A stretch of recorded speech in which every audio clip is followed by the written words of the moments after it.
صلی اللہ علیہ وسلم کی عظمت، آپ کی فضیلت، آپ کی شان اور آپ کی یہ خصوصیت بھی ہے کہ اللہ مالک الملک نے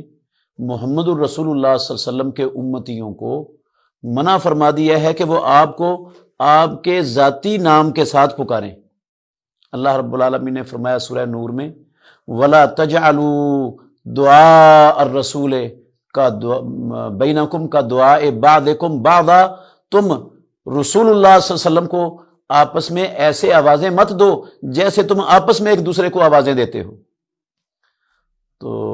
یہ رسول اللہ صلی اللہ علیہ وسلم کی شان اور آپ کی عظمت کے منافی عمل ہے، بلکہ ایسا کرنے والوں کو رسول اللہ صلی اللہ علیہ وسلم نے سورہ حجرات کے شروع میں لا یاقلون، بے عقل اور نہ سمجھ قرار دیا ہے، جو محمد الرسول اللہ صلی اللہ علیہ وسلم کو گھروں کے باہر کھڑے ہو کر آپ کے ناموں کے ساتھ پکارتے اور آوازیں دیتے تھے۔ تو یہ خصوصیت صرف اللہ نے محمد الرسول اللہ صلی اللہ علیہ وسلم کو عطا کی ہے، کسی اور نبی کو بھی نہیں ملی۔ باقی امتیں اپنے نبیوں کو ان کے ذاتی نام کے ساتھ ہی پکارتی تھیں، جس طرح موسیٰ علیہ السلام کی قوم نے کہا یا موسیٰ اجعل لنا الہا کما لہم آلہہ، جب وہ گزر رہے تھے تو انہوں نے دیکھا یہ قوم بتوں کی پوجا کر رہی ہے، تو انہوں نے کہا موسیٰ ہمارے لیے بھی ایسا معبود بنا جیسے ان کا معبود ہے۔ تو اسی طرح یاہودو ما جئتنا ببینۃ، یہ عاد،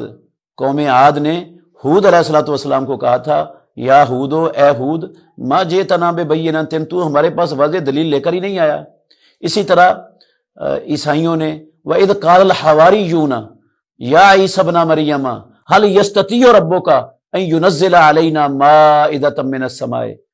تو عیسیٰ علیہ السلام کو پکارا تو ان کے ذاتی نام سے، موسیٰ علیہ السلام کو پکارا تو ان کے ذاتی نام سے، ہود علیہ السلام کو قوم نے پکارا تو ان کو ان کے ذاتی نام سے پکارا۔